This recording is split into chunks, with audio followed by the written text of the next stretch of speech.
Welcome to the Startup Grind. Okay, you ready? Ready. Okay, this is going to be super easy. All you have to do is talk about you for an hour. Most people can barely limit themselves to that. Okay, so it always begins with, where were you born? Okay, so I was born in this very small town in the state below Texas, Coahuila, northern Mexico.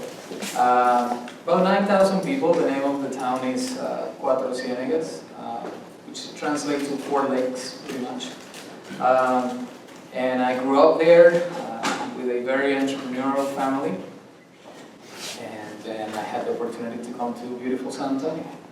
Okay, so when you say entrepreneurial family, so what did your mom and your dad do? Well,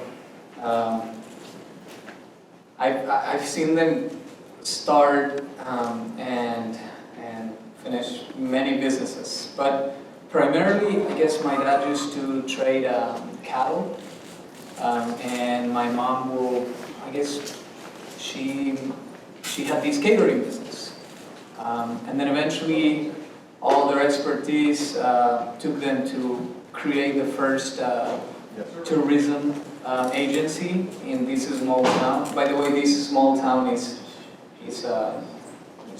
beautiful. It's a wonder, and that's what they're doing now. Okay. Now, when you say trade cattle, do you mean like physical cattle? Like I used to spend my childhood, preparing animals, cows, and stuff to be sold. Okay, so how old were you when you came to the States? About 19 years old. Okay, and so did you come by yourself, or did you come with family, or? My family has been always behind me, but I came by myself. At the time, my family, the financial or economic situation back home was pretty rough. So came to San Antonio. I had great people that helped me, when I came here,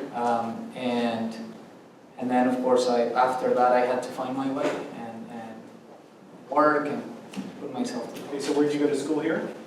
I graduated from UTSA. Okay, where did you went to study? Business management. Okay. Do you feel that prepared you for a life of business? No. So different. No, there's things that help you. I guess the experience of going through a school program and trying to finish what you started, I guess that helps a lot, because it just gives you that important skill to start something and make sure that you finish that thing that you started, not leave things in. And when I talked to you earlier, one of the things you said that brought you here was this idea of the American dream. So when you're 18, what did the American dream mean to you? Well, so I don't know if there's many immigrants here, but when you live outside of the U.S., the American dream is what you see in movies, pretty much. Hollywood has a lot to do with that American dream. And also stories that are glorified for the lack of glory from people that came and then went back to where you come from. And you hear things like, it's very easy to find a job, you make tons of money doing anything, and it's very easy to buy houses, nice cars. I want to live there too, that sounds awesome. There's no problems. I guess the only thing that I found to be true is that you usually hear that Americans are very nice people, and I don't say lightly that, because I think that one of the things that have helped me get to here is because a lot of people have helped me throughout the way. Okay, so when you finished school, you had, you were on a student visa, right? Mm-hmm. So when you finished school, you had to find a job, but it couldn't just be any job because of the visa. Yes. So what did you do? What was the secret? So, taking a risk, pretty much. So, when you are going to school, you have this visa that doesn't allow you to work other than working at school. And when you finish, they give you these permit that is called, well, the initials are OPT, and I think it stands for Optional Training Program or something. And it's pretty much a year that they give you to find a job or an employer that is willing to go help you get these other visas so that you can stay and work here. A sponsored visa, pretty much. Usually you want to get a job really, really fast after you graduate because you want to make sure that that employer understands what you have to offer and you convince him to give you that opportunity. In my case, I was able to graduate and the Parlevel opportunity was there, and either we had to find a substantial amount of investment before that year ran out and have customers or have at least a product, and then try to see if you could use that vehicle, Parlevel, to get a visa, which it was not something for sure either. And I chose that path because I just didn't feel passionate about going to work for somebody else. But did you get a job briefly? Between the time that I was graduating and Parlevel, yes, I worked for a company that trades commodities, and I was the person that will call countries in South America or any other country that spoke Spanish and try to make people that were selling, all type of commodities start working with this company and start pretty much selling features to us, and then we'll resell them in the American market. Okay. So you moved from a physical commodity of cows to like a virtual commodity. Yes. So then you stumbled into this idea of Parlevel. So what does Parlevel mean, the actual word? Okay, the actual name came from a co-founder that we have. So here's what happened. When we started thinking about the idea of Parlevel, we thought that the way to create a network of vending machines was creating a mesh network, pretty much putting antennas in the highest or tallest buildings around a city, and then radios in each machine, and create a mesh network that was going to communicate back to our application, and that's how we were going to monitor these machines. So we named the idea of the company first Ben Mesh. Because it's a heck of a name, you can't remember. Yeah. Ben Mesh. Okay. And then at the time this new company appeared, and the name of that company was Ben Screen. And then we started looking at the competition, and all of them had in their name bend. And we said, okay, we need to find something that is different and something that also will appeal to a vending operator. And this co-founder of ours said, I hear this word every time we meet with an operator. Why don't we call our company Parlevel? And I said, okay, but I'm glad that you hear that word, but I don't even know what that means. And he says, well, they usually use Parlevel to express that they want the machines at a ideal capacity, not full, just having enough product to meet the needs of the customers that are around that machine, so that they don't have a waste or the product doesn't expire. So the term pretty much means optimal inventory, and is very, very common. It's a jargon word for vending operators. So anybody here ever heard the word Parlevel before tonight? Okay, It's awesome. Like that's the perfect kind of thing where the people who get it go, oh, yeah, you're my kind of person. And the competition, when they try to explain something related to Parlevel, they have to find, they have a really difficult time finding another word. I have some experience with this. I don't know if you know, there's a term for space in a data center. It's very specific. That's true. So you kind of jumped ahead, but so Parlevel, what is it?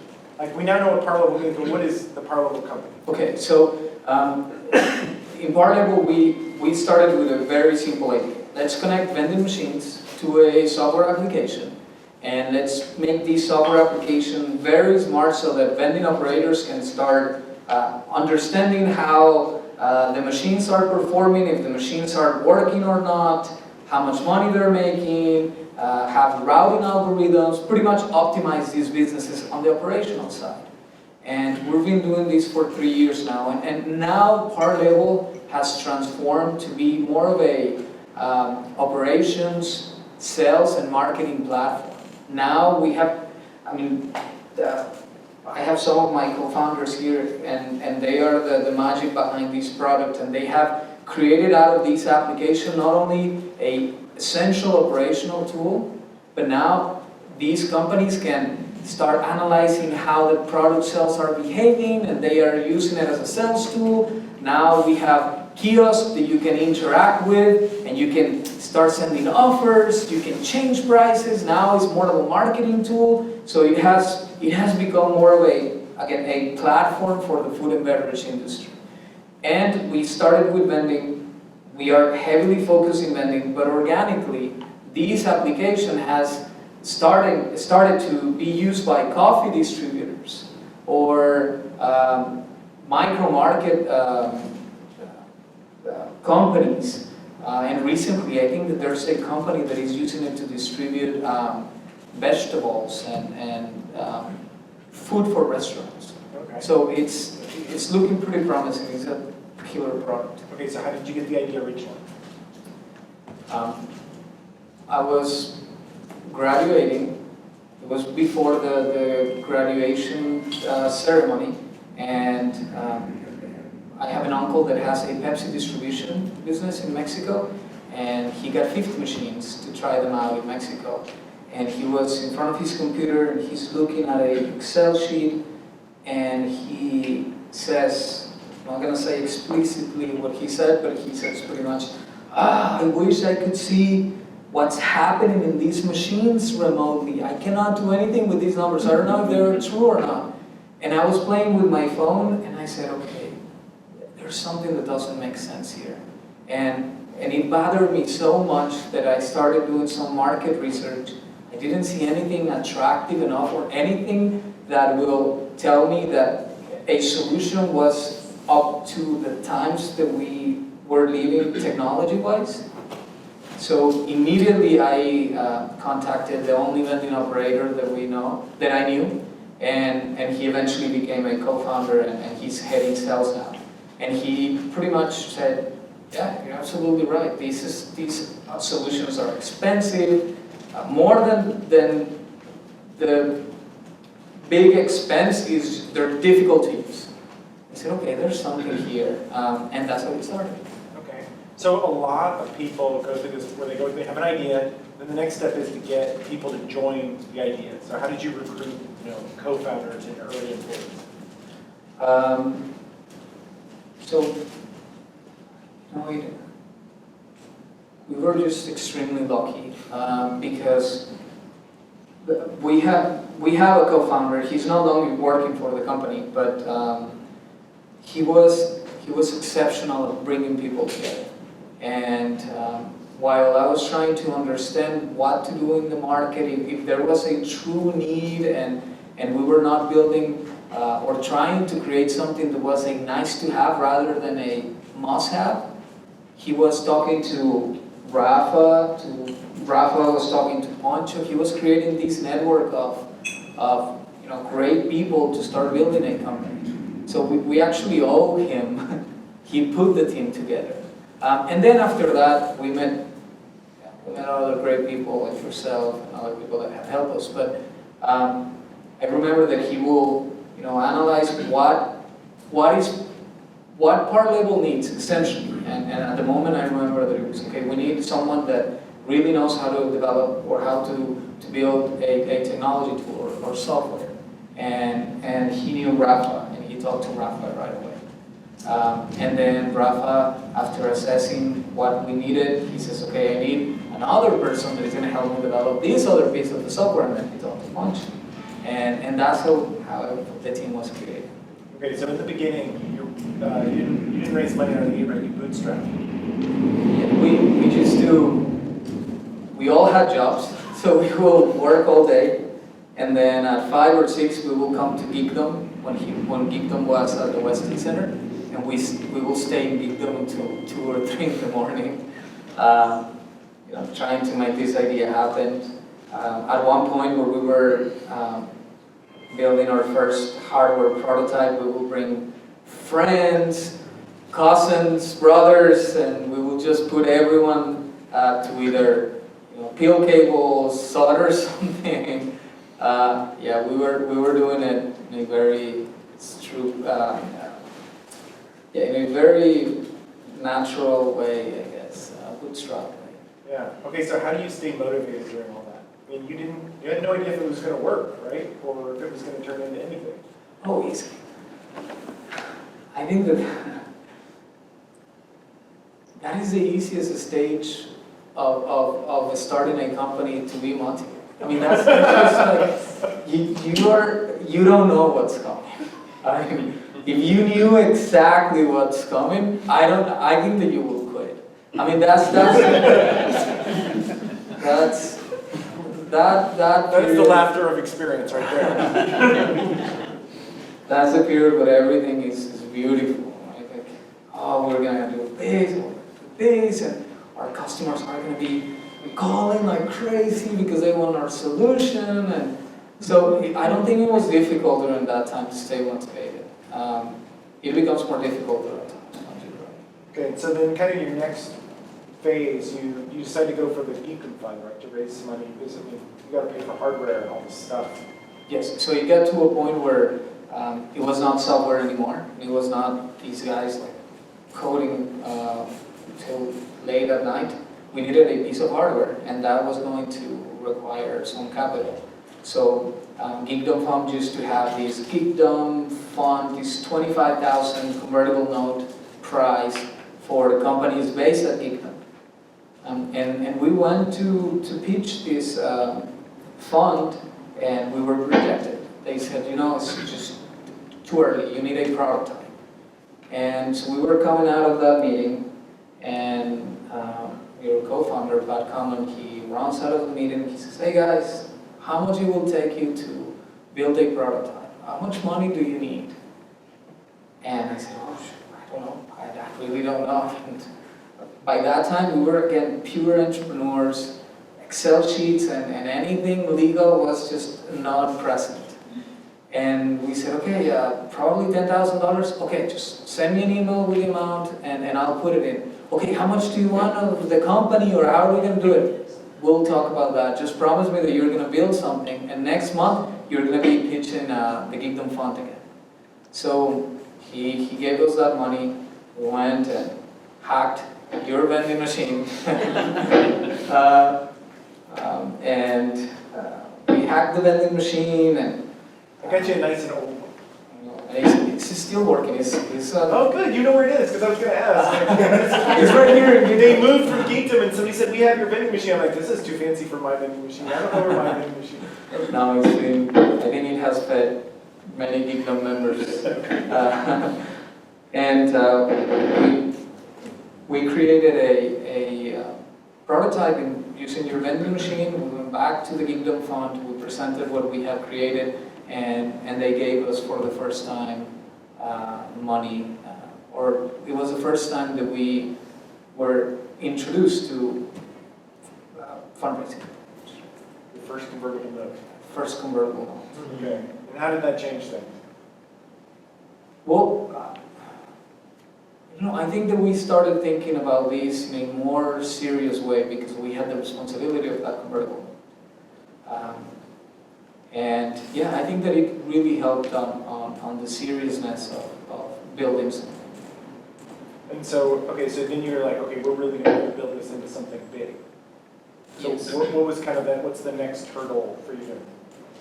So now we're building these prototypes, and we said, okay, we need to I remember the first thing that we wanted to do is we need to find a customer, because we thought for some reason that I cannot explain now, we thought that by having just this page with pictures of the food that you have or the snacks that you have in the vending machine was going to be enough for a company. I don't know what we were thinking. So we thought that the next step was to find a customer. And then Techstars was about to start here in San Antonio. And the applications to Techstars Boston were open. So we said, why don't we try this business accelerator thing? So that probably we can learn something, and they have funding, and We can quit our jobs for some time and try it out. So we applied to Techstars Boston, and I think that the managing director of Techstars Boston really liked Parlevel. And then Jason Seitz, the managing director for the Techstars Cloud back then, he said, you know what, in these companies from San Antonio, we're trying to build something in San Antonio. I'm going to talk to this Techstars Boston manager and see if I can keep them here. And that's what he did, and we ended up joining Techstars Cloud. And we got the news, and 2 weeks after, we had to be in the class. Usually they give you a month to prepare, and we had to be there. And during that period also, my co-founders started, leaving their jobs and coming full time. And that's actually, we pretty much built Parlevel through the Techstars class. And we didn't became have official. Yes. Okay, so in that cohort, right, they selected a whole bunch of other companies to join Techstars Cloud that year. How did you feel you fell in the hierarchy? I felt that, you had, I think it was 12 companies. I felt for the entire program that you had the 12 companies. 11 companies were 3, 4, 5 years ahead of us. I always felt so behind because we didn't have a technology. I mean, we had these, again, page and a hacked vending machine, and that was what we had. We didn't have anything else. So I always felt behind. Until this time, if I think back to the class, yeah, I'm pretty sure that everyone was way ahead of us. And what, you participated in the program, was it useful? What do you think you got out of Techstars? The network and the guidance. I think it was tremendous. It was really, really, really helpful. Just to look up to mentors and to other companies, and they were very inspirational for us. And building a company when you never built a company before, and having people that can guide you, and having people, I remember that you used to come to the office and you will for you probably was very normal to say, yeah, you guys should do this, and this. And for us, we were, I guess, hoping that whatever we didn't write down, somebody was taking notes of those things because everything was new. So it was great for us. Yes. But starting from fresh, you have new eyes, it's a different market, right? That's how you can stay optimistic. If you knew how hard it was, Yeah, would you do it? I think that I saw my parents, right, going through these struggles. I think that I would like to say yes, but it's really, really tough, very, very tough. And there's many things that I wish I didn't do on building this company, but it's another story. Okay, so then, so where's Parlevel right now? So now Parlevel is the main market of Parlevel is the US, and we have now about 160 companies using our services. And these companies, we have companies that have 10, 20 vending machines to companies that have thousands of vending machines. Organically, we have started to sell our applications outside of the US. Now we have companies in Canada, in Mexico, Panama, Colombia, New Zealand, Australia, and the UK. So it's growing, and again, just launching new features every day, and adding more value to this application. And we see that our customers are also every month adding more machines to the platform. So that's pretty positive. That pretty much tells us that we have something of value, and they are realizing that. Okay, so part of startup grind, right, is actually, a lot of the startup stuff is all rah, it's awesome. Part of it is actually diving into the hard parts of this stuff, right, which I think you've alluded to. So the first thing is they call it hard work 'cause it's hard, right? I mean, what do you have any advice for people who want to do hardware businesses? Since that is particularly scary to me. If the best advice that I can give on this topic is, if you can avoid hardware, avoid it. Don't get into hardware. The thing is that hardware is, you need working capital, and you need to make big commitments to get to a price point that is that's something that the market is going to be able to bear, and you're going to make a profit out of it.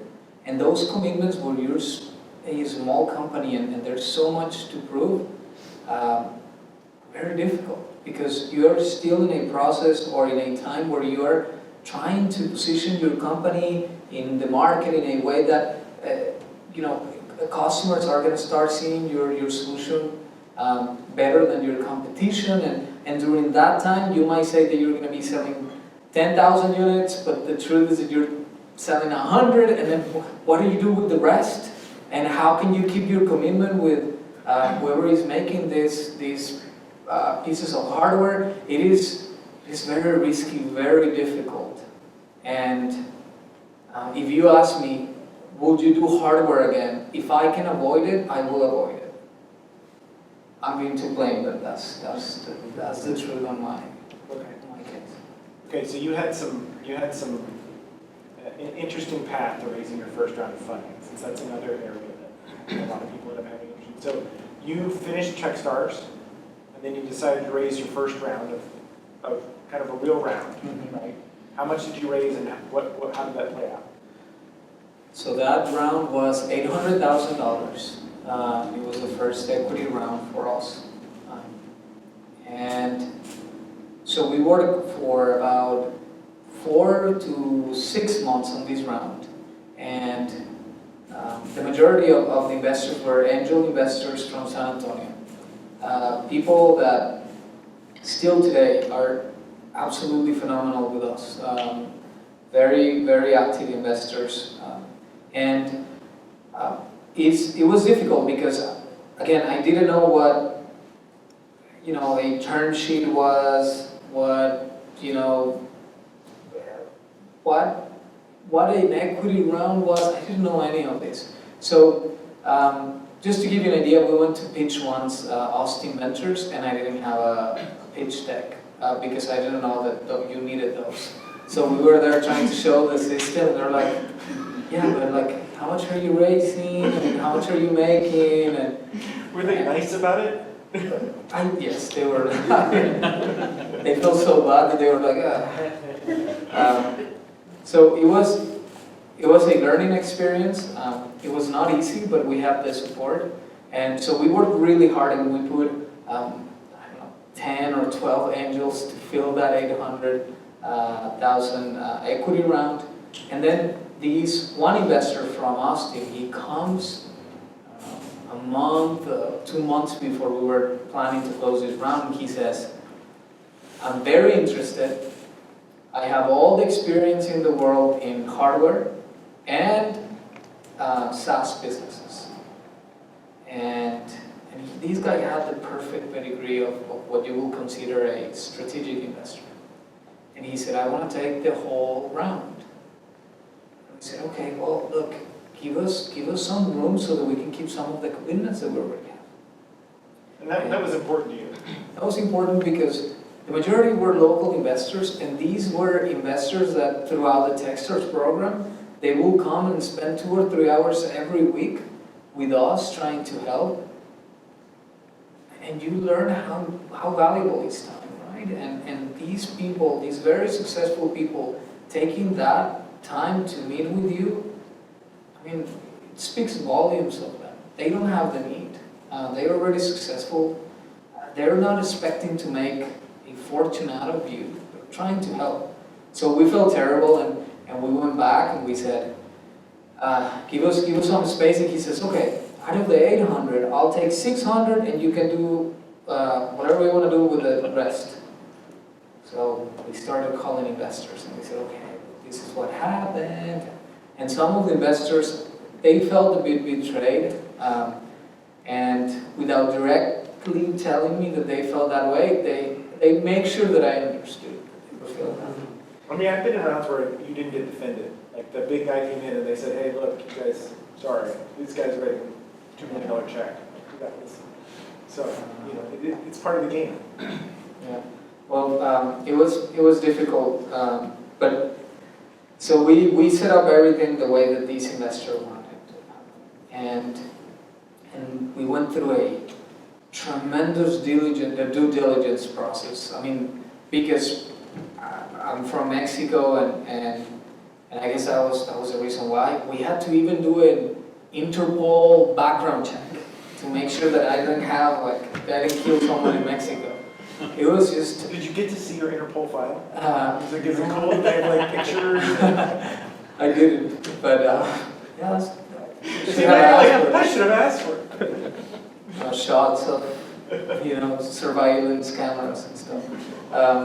So we went through this really tough due diligence process, and at the same time we we convinced the first lending company to allow us to do a pilot program. So we were in Waco, Texas. I remember that's where the company was, and we're going through hacking these vending machines and stuff. And we were not done, but I drove back to San Antonio, and it was a Friday, and because we were going to close that day. I mean, everything, all the Interpol stuff, it was okay. So drove back to San Antonio. I'm in the office waiting for this guy. This guy is late, and I called him. I said, "Hey, what's going on?" And he said, "Oh, yeah, I was going to tell you. If we don't do these patent research or investigation, I'm not gonna invest." And I said, "Well, look, you have to understand that. I'll be happy to do it," because I knew that we didn't have anything. So it's not like he was going to find something that we did wrong. But at the same time, I knew that he was going to tie our hands, because we were going to be exposed to all this stuff that we didn't know if we needed or not. And it was risky for a startup. It was something that a startup shouldn't do. Or should do later. And I said, "Well, look, we can do that after. Let's try to work it out." And he was just pretty plain. Maybe it was an excuse not to invest anymore. Although it's weird because he spent $30,000, $40,000 in legal fees to do the due diligence. So anyway, so he pretty much. At that point, you needed the cash. Yes, actually, at one point, we didn't want to. They remember this part. We didn't want to worry the rest of the team, because they had a lot of pressure building something and dealing with this customer in Waco, that we put money out of our pockets to meet payroll. And payroll back then was just this small fraction. So it's not like, oh, this guy's putting $50,000, $100,000 now. It was just small. So yeah, we had no money. And so this guy says, at the end of the day, he says, "Look, I'm not investing." So we needed to meet payroll by Tuesday, and it was a Friday, and we had all this commitment with this customer, and we just felt that everything was just going down. And I called everyone and I said, "Look, guys," and they were driving back, and it was late that day. And I said, "Look, this is what's happening. These guys are not going to invest anymore. We're in trouble. Can we meet this weekend to try to figure it out somehow?" And we met on Saturday, and I think that everyone still are, but they were so passionate about Parlevel that the majority of the consensus was, let's bootstrap, let's just do it ourselves.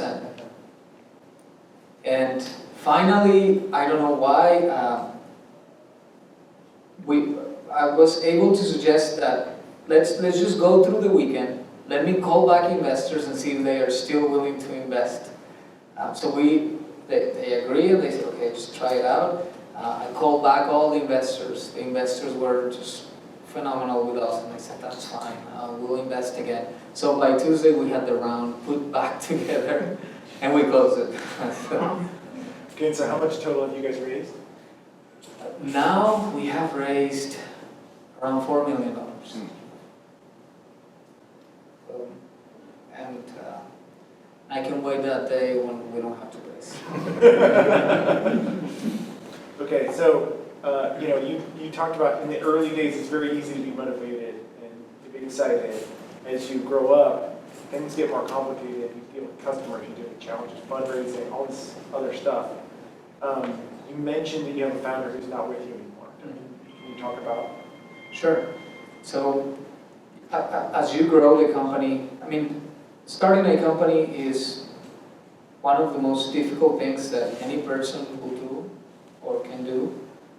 In my own experience, it's the most difficult thing that I've ever done. And you go through ups and downs, and it's just very, very hard. And you need to be, there is really something broken in entrepreneurs because they sustain so much stress and so much work. It is hard to explain how can you go through this process. But even the most, even great entrepreneurs, they get to a point where their bodies and their minds just had enough, right? And this co-founder that we have, he reached that point. He reached a point where he said, I really, really need a break. I really need to move away from this really challenging situation. And it was different factors. One is just the nature of starting a business. You have to deal with customers, you have to deal with fundraising, you have to deal with operations, you have to deal with angry employees, you have to deal with a bunch of stuff. But also, there's many entrepreneurs that don't think about this, and it's hard to think about this, but it happens. It's very common. When the company is growing, it gets to a point where the company outgrows certain early employees or founders. And all of a sudden you can find in this gray area in Switzerland of a company where you just don't know what to do next. I mean, you used to wear many hats, but now you have specialized people doing that stuff for you. And now you're like, Jesus, I cannot do accounting anymore because we have an admin person that is really good. And she has captured that part. I cannot do product development because we have people doing that. So that not having anything to really focus on, plus all the stress, can break people apart. They just feel lost. They feel demotivated, tired, and that's what happened with this co-founder. And when he brought that to the table, we all the founders of the company sit down with him, and the first thing that I remember, one of the co-founders, Rafa asked was, first of all, we need to understand that you are going to be okay. Forget about the company. Are you okay? Is everything good with you? And I think that was a great starting point to understand that it was more of a, we really care about you. We'll find people to do what you used to do. And I think that he appreciated that too. And he ended up leaving the company. We talk, he comes and visits the company sometimes, but we had the luck that this person was brave enough to quit, to leave his way to other people that were probably better suited at certain things. And we were lucky on that piece. I've heard companies that they're not very lucky on that, and they have that co-founder like a zombie around the company for years and years, and as soon they get very successful, they're going to hear from him. That was not what happened to Parlevel. No, yes, it can go very wrong. Mm-hmm. It's good that you guys were recognized that leave on good terms versus wait until everybody's a bad roommate. Again, in case you guys go through this, I cannot emphasize how important it is to understand the other side first before you try to do something or make a decision, if you understand what is happening in that other person's life or mind, I think that that's a better way to start assessing the situation and solving it. What do you think have been the biggest challenges for you at growing Parlevel or building this business?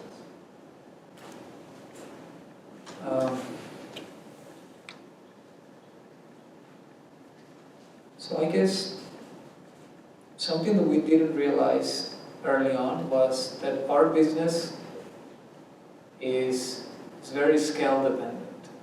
You need to have a lot of scale to be able to make it a very lucrative, very good business. And that brings the challenge of money. You need to raise enough to go through all these years where you're going to be burning cash, right?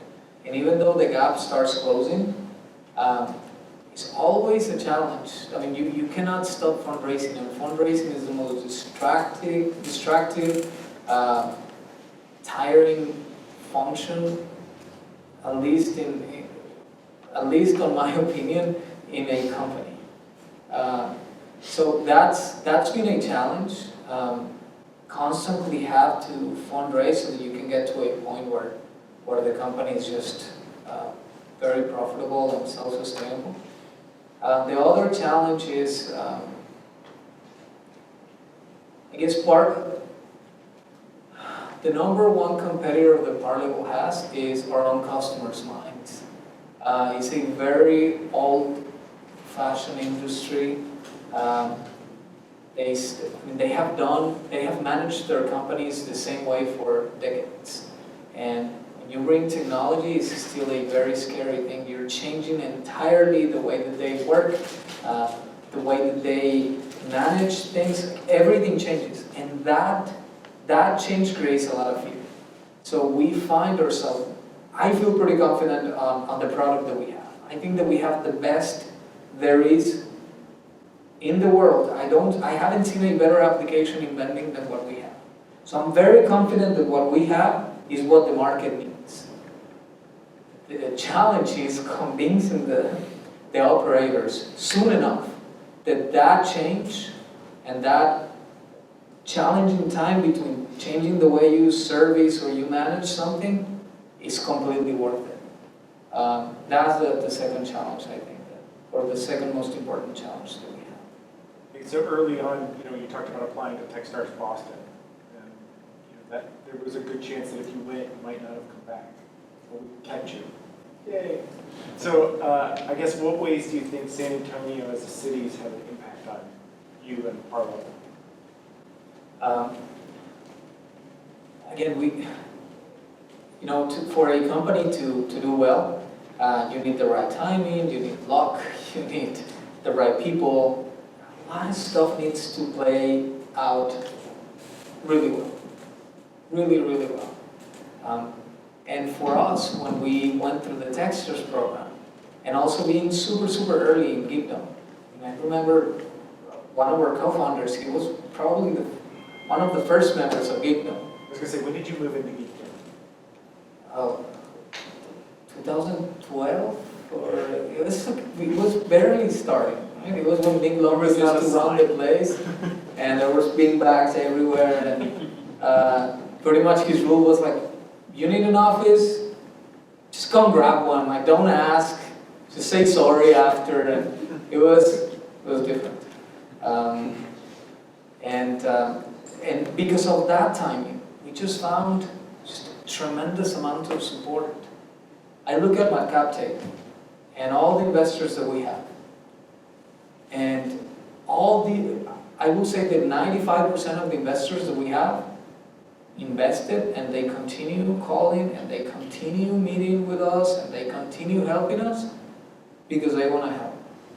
I can tell you that all of these investors are well off if Parlevel disappears tomorrow.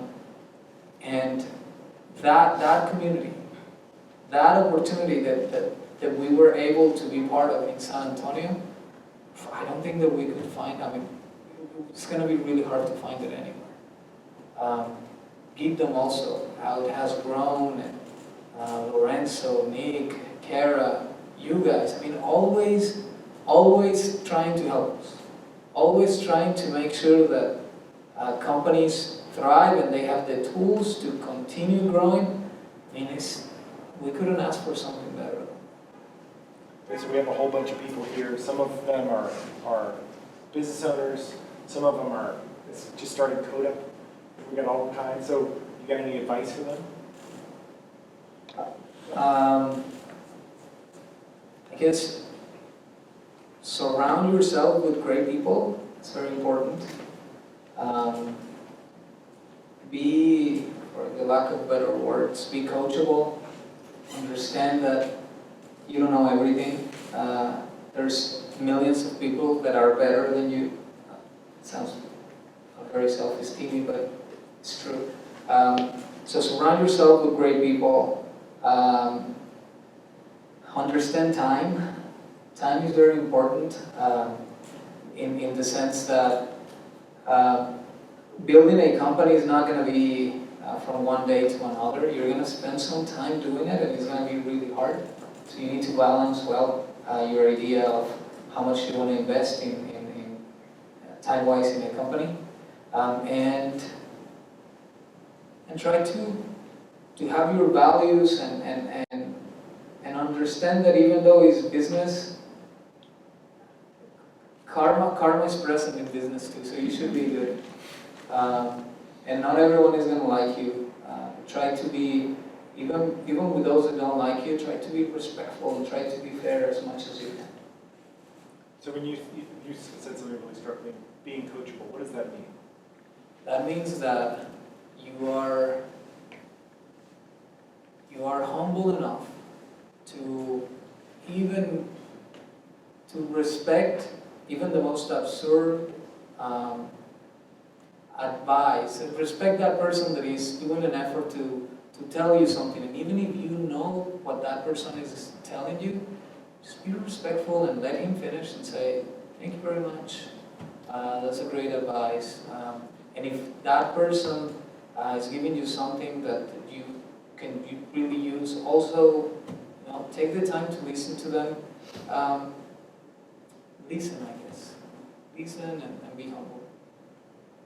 Is there anything we didn't get to? Anything you want to share with the crowd before we unlock the question and answer session? Awesome. Okay, this is your part of the show. You guys get to ask questions. I don't know if they have a mic. Do they have a mic? Or are they just going to be really loud? Sometimes they have a mic. Sometimes Drew threatens to throw a beer all the way from the back. I just got to say with this. I've been doing Star for 10 years. This is the best freaking talk I've heard. It's really, oh my God. This talk, I just have great respect for you, the way you answer the questions, everything else. Brilliant. 10 years is the best talk I've heard. Thank you very much. Every startup should listen to this talk. But anybody think about being skilled startup? That's awesome. Thank you very much. Thanks. Well, he's got a mic, so he's going to run. Good, I don't have to pick. You won't have to hate me. My question is really about the infrastructure. You went into about having to devise the hardware. How many companies did you go through before you were able to find the right hardware that would match up with your system? So it's really hard to build really modern or really good technology on top of a very old infrastructure, vending machines. These vending machines are very mechanical, so when you're trying to put too much technology, I mean, there's a lot of challenges.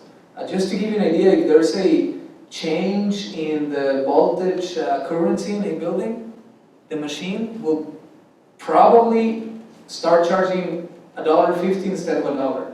And recognizing that in your software, that's very challenging, right? So to create our own piece of hardware, it took us about 2 years. And we had to go through a lot of testing. And still today, I mean, we try to improve that piece of hardware as much as we can. So since it took us too long, what we did was we started looking at players in the industry that had a lot of experience in hardware, and we talked to them and we said, can we collect the information that you are registering from these vending machines, and can you send that information to us so that we can start testing our software application? So pretty much we created a platform that is open to any hardware that exists today in the vending industry, and that's the way that Parlevel has played with different hardware providers in this industry. We pretty much offer our platform and let anyone that has a piece of hardware send that information to us, and we let them use it. Did I answer your question? So Parlevel still makes the hardware, or is that or someone else produces it?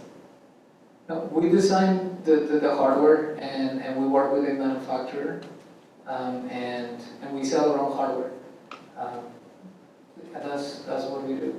We also let anyone that already purchased hardware from other company send the data they're capturing in those devices back to us and manage their operations in the platform.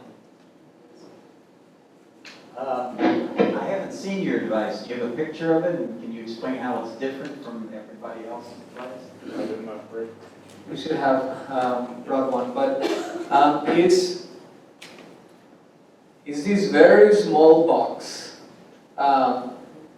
very light box that connects to 2 ports in a vending machine, and it resides inside of the vending machine, and we just take a piece of Velcro to put it in the vending machine because it's very light, and it just has one button, and that button is yellow and bright, so that the route operator, the one that opens the machine and collects the money and put product in it, the only job that person has is to click that button. That's the device that we have. It's that simple. We don't need to put anything else on it. Doesn't have a screen, nothing. It's just one big button in a black box. And you had to push the phone providers for better network, right? I mean, that was one of the early challenges, that getting internet to these things. Mm-hmm. And again, going back to how everything needs to play out correctly when you're starting a business, I remember when we started talking to AT&T and other network providers, the prices were like off the roof. And it's incredible how in a period of 2 to 3 years, the prices are like the lowest that they have ever been. Again, the timing is so important when you start a company, and that allows us to be more profitable. Well, the tenacity and persistence in the story are inspiring. Your current challenge, biggest growth challenge, and what are you doing, what strategies are you employing to address that? Sure. So now that we have more customers, and now that we know that the platform generates a lot of value, we're trying to leverage the sales efforts of other players in the industry so that we can start scaling these a little bit faster.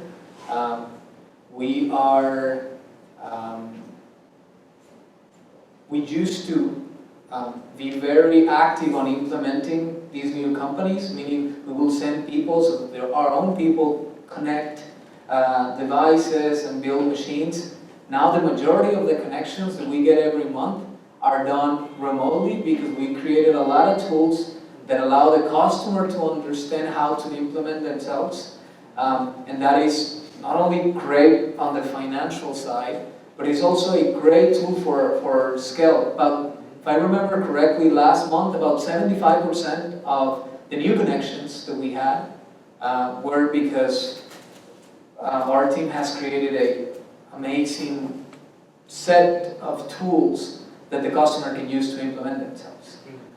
So those are the type of practices that we're following today, and eventually we want to start doing some sort of a free trial and other stuff to scale these in a faster way.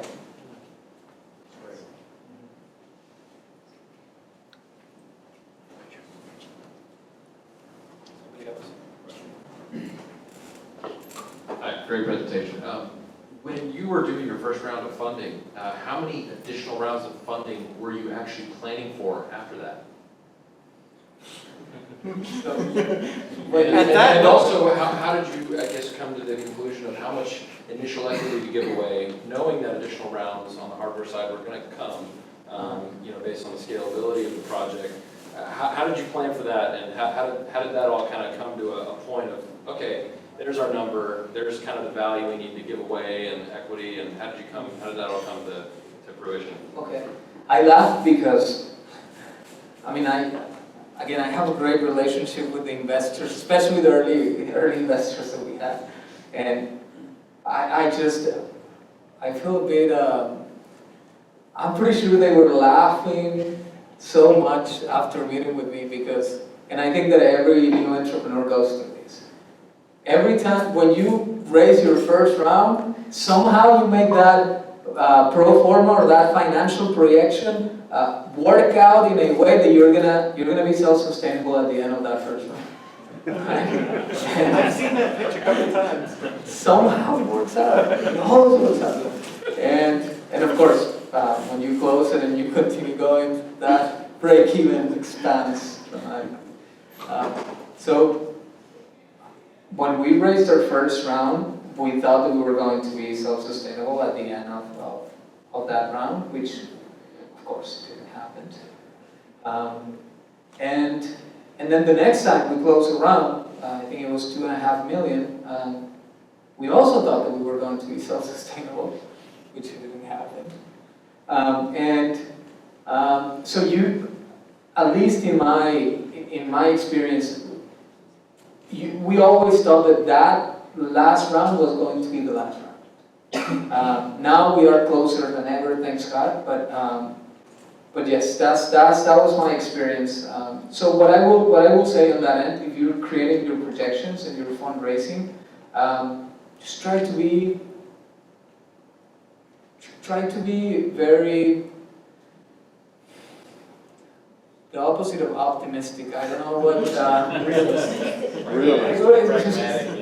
pessimistic or pragmatic. Pessimistic sounds too bad, but yeah, try to think about the worst case scenario and be very real with the investors that you're talking to, because more than likely you're gonna get all these surprises financially wise that's gonna be actually the true the reality of your projections. And what was your other question? With the equity, how do you come up with, knowing that, I'm thinking round one, I'm gonna make all this, basically I'm gonna get everything to move me forward, and now you have multiple rounds after that, you're obviously giving away more equity because they weren't planned. You're selling more equity. You were selling more equity, that's true. That's true. So, full honesty. Sorry, investors are not the bad guy. I'm just. Full honesty, we were raising, and I remember these investors said, "What is your valuation?" And we just didn't know. We were just very lost. And what we did was, at the time, now times are a little bit more difficult fundraising, but at the time we said, okay, let's look at the cohort of companies that are here in Techstars. And then let's try to look at all the companies that have participated in Techstars and have raised money in the past 5-6 months. And the average valuation for those companies that were around our stage was 2.5 million, I think. And we said, okay, that's going to be our valuation.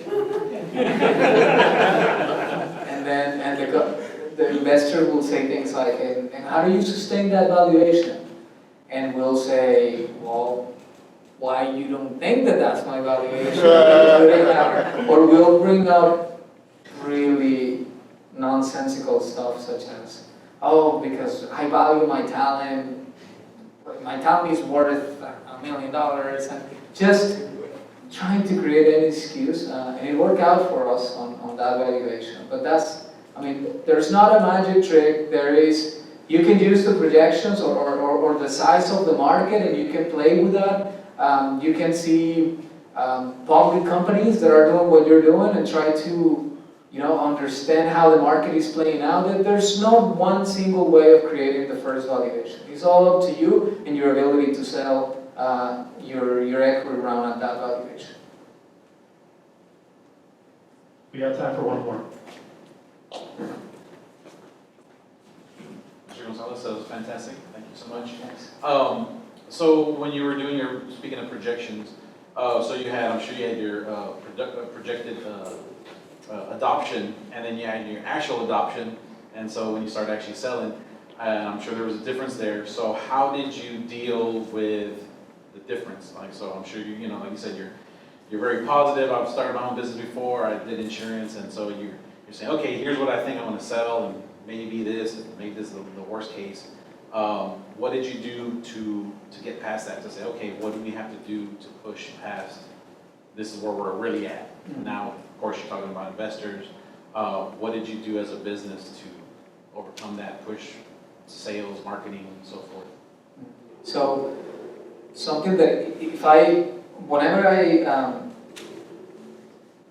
I know that I'm gonna start another business eventually in my life.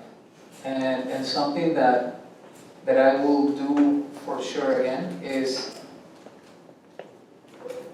early on, we put a board of directors together.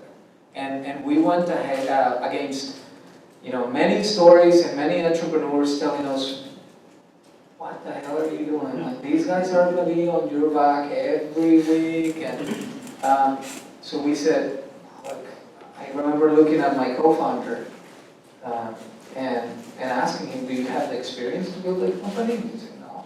Do you? No, I don't have. Okay, well, we need someone that is gonna guide us. So we put a board of directors together. And even today, we meet every 4 weeks, every month. So the key for us, when we saw that disparity between projections and the reality, was just to keep a very, very clear communication with the board of directors and with the most active investors, and say, look, we're monitoring this every month. And now we are 4 or 5 months away from running out of cash. And if things continue the same way, we know how far we can go. So we need to prepare for another round. Or they will say things like, you need to start discounting your prices so that you can start selling more, so that you can create a cash flow that you don't have today. Certain advices that only experience can give you. So that's how we dealt with it. And I think that's probably the most crucial thing for Parlevel, or the most crucial thing that Parlevel has done in order to keep its doors open. That communication and that way of seeing the reality.